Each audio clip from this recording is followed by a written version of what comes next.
Hopi prophecy. The end of all Hopi ceremonialism will come when the Kachina removes his mask during a dance in the plaza before uninitiated children, the general public. For a while, there will be no more ceremonies, no more faith. Then Oraibi will be rejuvenated with its faith and ceremonies, marking the first of a new cycle of Hopi life. World War III will be started by those people who first revealed the light, the divine wisdom or intelligence in the other old countries, India, China, Islamic nations, Africa. The United States will be destroyed, land and people, by atomic bombs and radioactivity. Only the Hopis and their homeland will be preserved as an oasis to which refugees will flee. Bomb shelters are a fallacy. It is only materialistic people who seek to make shelters. Those who are at peace in their hearts already are in the great shelter of life. There is no shelter for evil.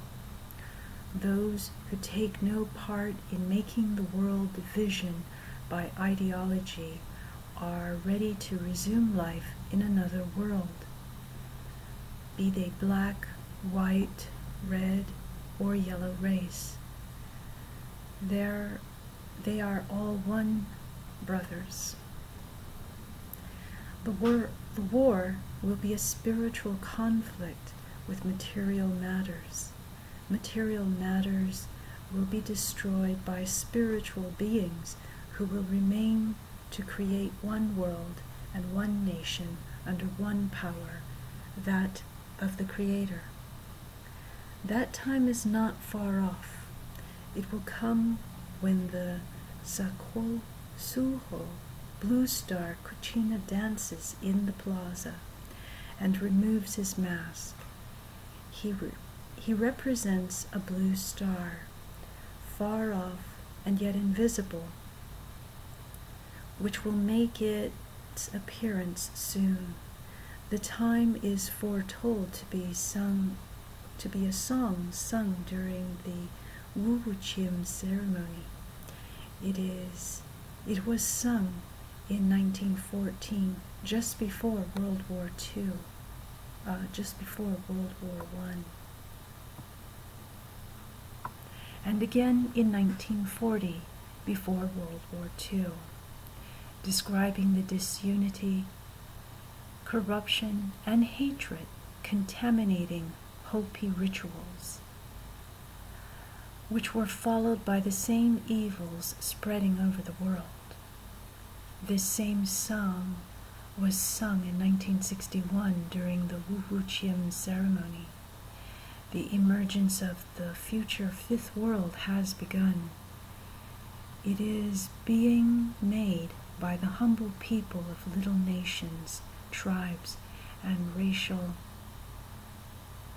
minorities.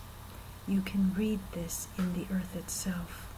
Plant forms from various worlds are beginning to spring up as seeds, as described in SW2, Effects of the Coming Events number 1. This could start a new study of botany if people were wise enough to read them. The same kinds of seeds are being planted in the sky as stars. The same kinds of seeds are being planted in our hearts. All these are the same, depending how you look at them. That is what makes the emergence to the next fifth world. These comprise of 9 most important prophecies of the Hopis, connected with the creation of the 9 worlds, the 3 previous worlds on which we lived, the present, fourth world, the 3 future worlds we have yet to experience, and the world of Ta'iowa, the Creator, and his nephew Sotungnam. The Hopi and others who were saved from the great flood made a sacred covenant with the Great Spirit, never to turn away from him. He made a set of sacred stone tablets called tiponi, into which he breathed his teachings, prophecies, and warnings. Before the Great Spirit hid himself again, he placed before the leaders of the 4 different racial groups 4 different colors and sizes of corn. Each was to choose which would be their food in this world. The Hopi waited until last and picked the smallest ear of corn. At this, the Great Spirit said, "It is well done. You have obtained the real corn, for all the others are imitations in which are hidden seeds of different planets. You have shown me your intelligence. For this reason, I will place in your hands these sacred stone tablets, tiponi, symbol of power and authority over all land and life, to guard, protect, and hold in trust for me until I shall return to you in a later day, for I am the first and I am the last." The great chieftain of the Bo clan led the faithful ones to this new land, but he fell into evil ways. His 2 sons scolded him for his mistake, and after he died, they assumed the responsibilities of leadership. Each brother was given a set of timpani, and both were instructed to carry them to a place to which the Great Spirit directed them. The elder brother of the shining light was told to go immediately to the east, toward the rising sun, and upon reaching his destination, he started back immediately to look for his younger brother, who remained on Turtle Island, the continental United States of America. His mission was to help his younger brother to bring out the purification day, at which time all evildoers would be punished or destroyed, and after which real peace, brotherhood, and everlasting life would be established. The older brother would restore all lands to his younger brother, and whom the evil one among the white men had taken it. The older brother of the shining light also would come to look for the timpani tablets and fulfill the mission given him by the Great Spirit. The younger brother was instructed to travel throughout the land and mark his footsteps as he went about. Both brothers were told that the great white star would appear in the sky. When that happened, all people would know that the elder brother had reached his destination. Thereupon, all people were to settle wherever they happened to be at that time. There would remain until the elder brother returned. The Hopi settled in an area now known as 4 Corners, where the state lines of Arizona, New Mexico, Utah, and Colorado met. They lived in humble simplicity, and the land produced abundant crops. This area is the heart of Turtle Island, the U.S., and of Mother Earth, and it is the microcosmic image of the macrocosm of the entire planet.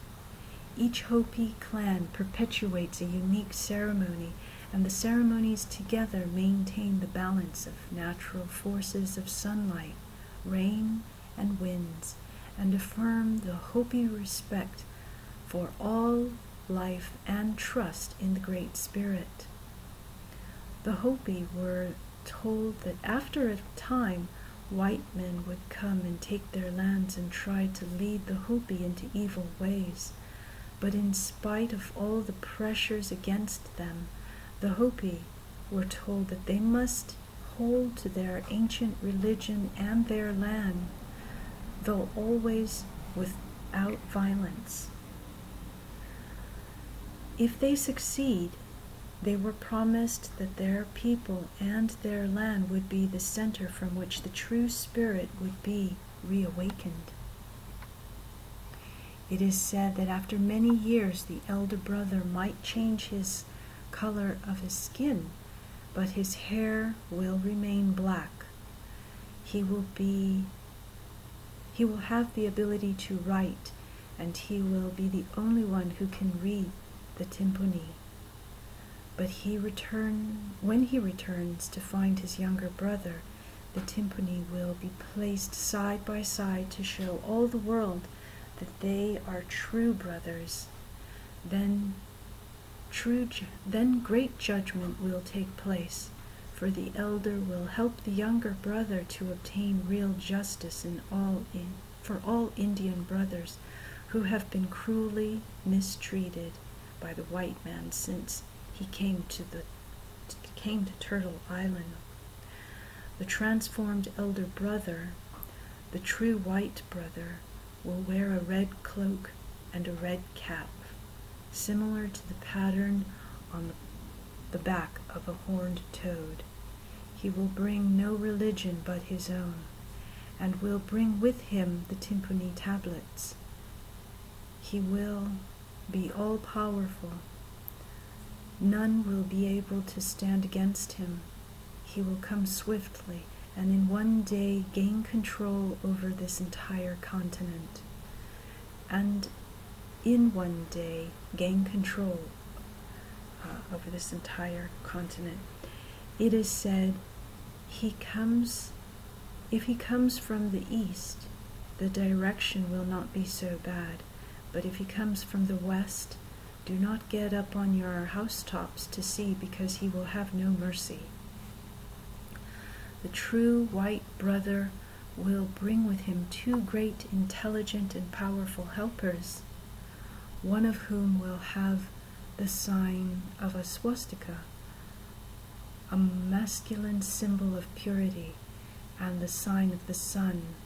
The second great helper will have the sign of a Celtic cross with red lines, representing female lifeblood, between the arms of the cross. When the great purification is near, these helpers will shake the earth first for a short time in preparation. After they shake the earth 2 times more, they will be joined by the true white brother, who will become one of them and bring the purification day to the world. All 3 will help the younger brother, the Hopi, and the other pure-hearted people to make the world better, to make a better world. In the prophecies, the 2 helpers are designated by the Hopi word for population, as if they were large groups of people.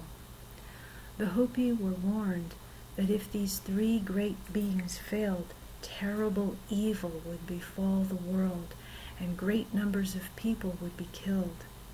However, it is said that if they would succeed, if enough Hopi remained true and ancient spirit of their people, the true white brother and his helpers will show the people of earth a great new life plan that will lead to everlasting life.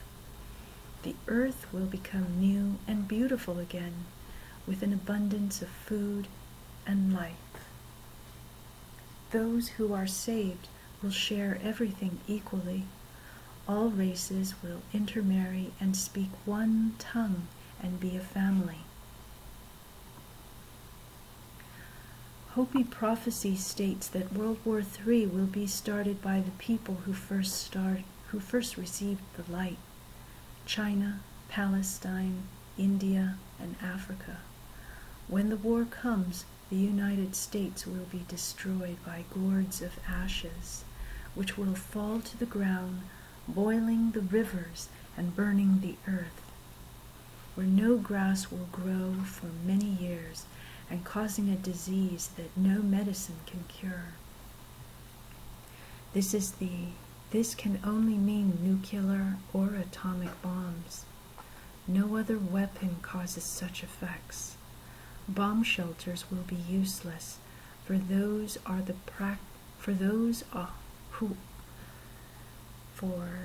who are at peace in their hearts already are in the great shelter of life. There is no shelter for evil. When the Saquohua blue star, Kachina, dances in the plaza and removes his mask, the time of the great trial will be here. The Hopi believe that only they will be saved. The Hopi also have prophesied that Turtle Island can turn over 2 or 3 times, and the ocean can join hands and meet the sky. This seems to be a prophecy of a pole shift, a flipping of the planet on its axis. The Hopi call this imminent condition, and that of society today, Koya Anis Kokatsi, which means world out of balance, a state of life that calls for another. The following extraordinary Hopi prophecy was first published in a mimeograph manuscript that circulated among several Methodist and Presbyterian churches in 1959. Some of the prophecies were published in 1963 by Frank Waters in the Book of the Hopi. The account begins by describing how, while driving along a desert highway on a hot day in the summer of 1958, a minister named David Young stopped to offer a ride to an Indian elder, who accepted with a nod. After riding in silence for several minutes, the Indian said, "I am White Feather, a Hopi of the ancient Bear Clan. In my long life, I have traveled through this land, seeking out my brothers and learning from them many things full of wisdom. I have followed the sacred paths of my people who inhabit the forest and many lakes in the east, the lands of ice and long nights in the north, and the places of holy altars of stone built many years ago by my brothers' fathers in the south. From all of these I have heard the stories of the past and the prophecies of the future. Today, many of the prophecies have turned to stories, and few are left. The past grows longer, the future grows shorter. And now White Feather is dying. His sons have all joined his ancestors, and soon he too shall be with them. But there is no one left, no one to recite and pass on the ancient wisdom. My people have tired of the old ways, the great ceremonies that tell of our origins from our emergence into the fourth world are almost all abandoned, forgotten, yet even this has been foretold. The time grows short. My people await Pahana, the lost white brother from the stars. Also, as do all our brothers in the land. He will not be like the white men we know now, who are cruel and greedy. We were told of their coming long ago, but still we await Pahana. He will bring with him the symbols and the missing piece of the sacred tablet now kept by the elders, given to him when he left, that shall identify him as our true white brother. The fourth world shall end soon, and the fifth world will begin. This the elders everywhere know. The signs over many years have been fulfilled, and so few are left. This is the first sign. We are told of the coming of white-skinned men like Pahana, but not living like Pahana men who took the land that was not theirs, the men who struck their enemies with thunder. This is the second sign. Our land will see the coming of spinning wheels filled with voices. In his youth, my father saw this prophecy come true with his eyes, the white men bringing their families in wagons across the prairies. This is the third sign. A strange beast, like a buffalo, but with great long horns, will overrun the land in large numbers. These white feather saw with his eyes the coming of white man's cattle. This is the fourth sign. The land will be crossed by snakes of iron. This is the fifth sign. The land shall be crisscrossed by a giant spider's web.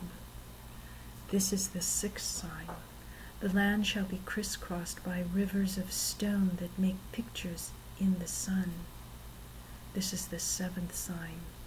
You will hear of the sea turning black and many living things dying because of it. This is the eighth sign. You will see many youth who wear their hair long like my people come and join the tribal nations and learn their ways and wisdom. And this is the ninth and last sign. You will hear of a dwelling place in the heavens above the earth that shall fall with a great crash. It will appear as a blue star. Very soon after this, the ceremonies of my people will cease. These are the signs that great destruction is coming. The world shall rock to and fro. The white man will battle against other people in other lands. With those who passed the first light of wisdom, there will be many columns of smoke and fire, such as White Feather has seen the white men make in the deserts not far from here. Only those who come will cause disease and a great dying. Many of my people, understanding the prophecies, shall be safe.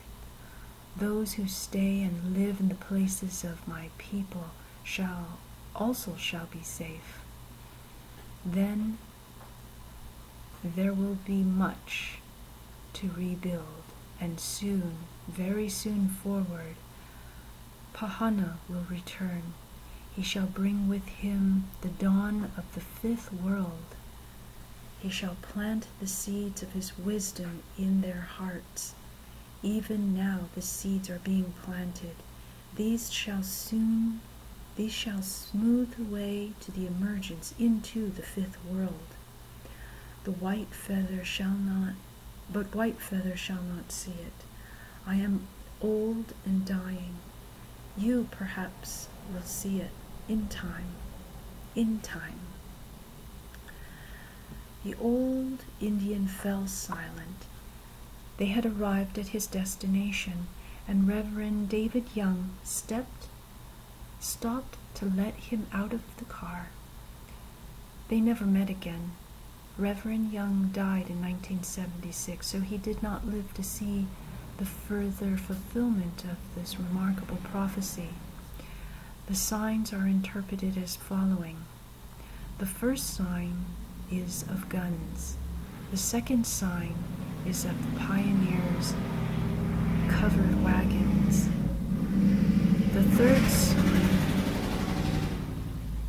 The third sign is of the longhorn cattle. The fourth sign describes the railroad tracks.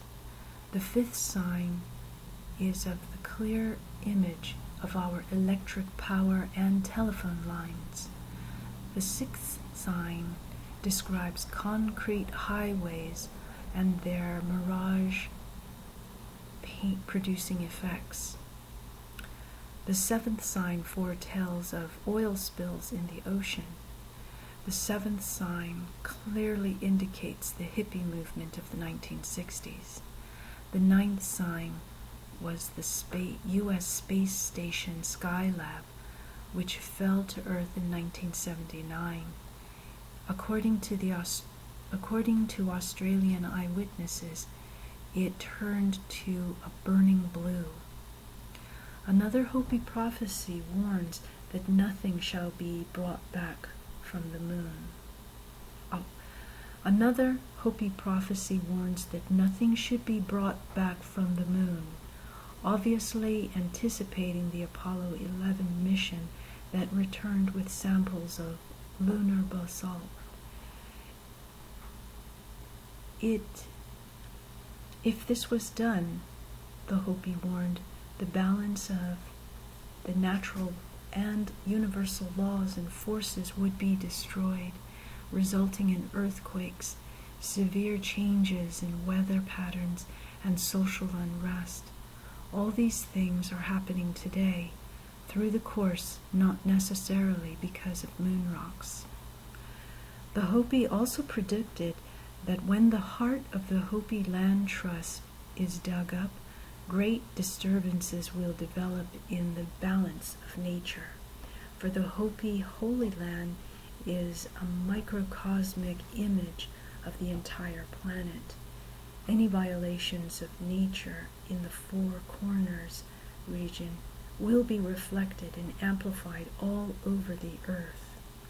In 1959, a 6-man delegation of traditional Hopi leaders led by the late spiritual leader Dan Katchongva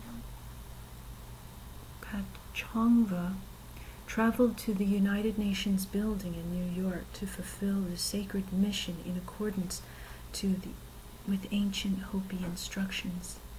Because of their prophetic knowledge, the Hopi leaders felt it was time to go east to the edge of their motherland, where the house of Mika, the great nation's building, would stand at this time, where great leaders from many lands would be gathered to help any people who were in trouble. They were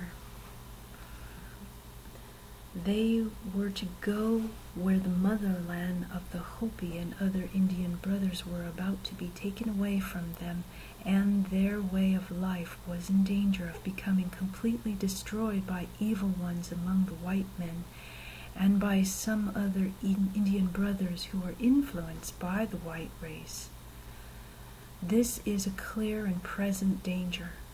The betrayal of Indian USA treaties, land sales, coal, and uranium mining are destroying the Hopi land and its people and all other peoples and lands in eventual effect. According to the prophecy, at least 1, 2, or 3 leaders or nations would hear and understand the Hopi warnings, as it is told that they too should know these ancient instructions. Upon hearing the message of the Hopi, they would act immediately and correct many wrongs being done to the chosen race. The red man, who was granted permission to hold in trust all land and life for the Great Spirit. This prophecy would seem to have failed. Hopi prophecy also declares that the doors of the glass house would be closed to them.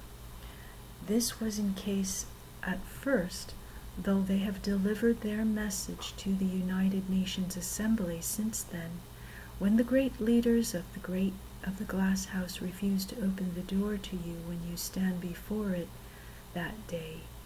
Repeated again in 1993, do not be discouraged or turn about on a path you walk, but take courage, determination, and be of great rejoicing in your hearts. For on that day the white race, who are on your land with you, have cut themselves from you, and thereon led themselves to the greatest punishment of the day of purification. Many shall be destroyed from their sins and evil ways. The Great Spirit has decreed it, and no one can stop it, change it, or add anything to it. It shall be fulfilled. On August 7, 1970, a spectacular UFO sighting was witnessed by dozens of people who photographed by Chuck Roberts of the Prescott, Arizona Courier. This sighting occurred after the UFO calling by Paul Solon and several Hopi Indians. This sighting was interpreted by some Hopi as being a partial fulfillment of a certain Hopi prophecy given by the Great Spirit Ma'asau and inscribed in Second Mesa, warning of the coming of Purification Day, when the true Hopi would be flown to other planets of ships without wings. Hopi prophecy also tells us that there will be a mass migration of Indians northward from Mexico and Central and South America. The migration will be led by 130-year-old Indian named Echana.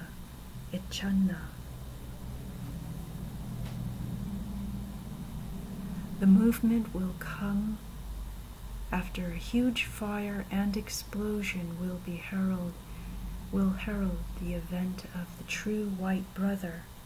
According to Hopi belief, the survivors of the Great Deluge thousands of years ago split into 4 groups that moved north, south, east, and west. Only one group completed their journey to the North Pole and back, under the guidance of the brilliant star in which the true spirit Ma'asau traveled. When he landed, he drew a petroglyph on Second Mesa, showing a maiden with a traditional butterfly hair arrangement, riding in a wingless dome-shaped craft. The petroglyph signified the coming day of purification, when the true Hopi will fly to other planets in ships without wings. The prophecy also warns that there will be 3 divisions among the Hopi.